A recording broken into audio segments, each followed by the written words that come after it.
അകമല മേഖലയിൽ നിന്ന് 2 മണിക്കൂറിനുള്ളിൽ ആളുകളോട് വീടൊഴിയാൻ നിർദ്ദേശം നൽകിയതായി പ്രചരിക്കുന്ന വാർത്ത തെറ്റാണെന്ന് തൃശൂർ ജില്ലാ കളക്ടർ അർജുൻ പാണ്ഡെ അറിയിച്ചു. ജൂലൈ 31-നാണ് അകമല മാരാത്ത് കുന്ന് ഭാഗത്ത് മണ്ണിടിച്ചിൽ സാധ്യത ഉണ്ടെന്നും അതിനാൽ വിദഗ്ധ സംഘം പരിശോധനയ്ക്ക് എത്തണമെന്നും വടക്കാഞ്ചേരി മുനിസിപ്പാലിറ്റി സെക്രട്ടറി ജില്ലാ കൺട്രോൾ റൂമിൽ അറിയിച്ചത്.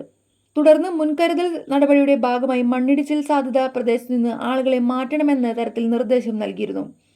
ഇതനുസരിച്ച് 25 കുടുംബങ്ങളെ ബന്ധുവീടുകളിലേക്കും ക്യാമ്പുകളിലേക്കും മാറ്റിയെന്ന് ജില്ലാ കളക്ടർ അറിയിച്ചു. കൂടാതെ ജിയോളജിസ്റ്റ്, മണ്ണ് സംരക്ഷണ ഓഫീസർ, ഭൂജല വകുപ്പ് തുടങ്ങിയവർ അടങ്ങുന്ന വിദഗ്ധ സംഘത്തോട് സ്ഥലം സന്ദർശിക്കാനും താൻ ആവശ്യപ്പെട്ടതായി കളക്ടർ പറയുന്നു. അവിടെ മണ്ണിടിച്ചിലിനു സാധ്യതയുണ്ടെന്നും ശക്തമായ മഴ പെയ്യുന്ന സാഹചര്യത്തിൽ മുൻകരുതൽ നടപടിയുടെ ഭാഗമായി ആളുകളെ മാറ്റി താമസിപ്പിക്കണമെന്നാണ് വിദഗ്ധ സംഘം തഹസിൽദാറെ അറിയിച്ചത്. പരിസര പ്രദേശങ്ങളായി ഏകദേശം 8 കുടുംബങ്ങൾ താമസിക്കുന്നുണ്ട്. ഇവരെ ഉടൻ മാറ്റുന്നതിനുള്ള നടപടി സ്വീകരിച്ചിട്ടുണ്ടെന്നും കലക്ടർ വ്യക്തമാക്കി. വസ്തുതാവിരുദ്ധമായ വാർത്തകൾ പ്രചരിപ്പിക്കരുതെന്നും ജില്ലാ കലക്ടർ മുന്നറിയിപ്പ് നൽകിയിട്ടുണ്ട്.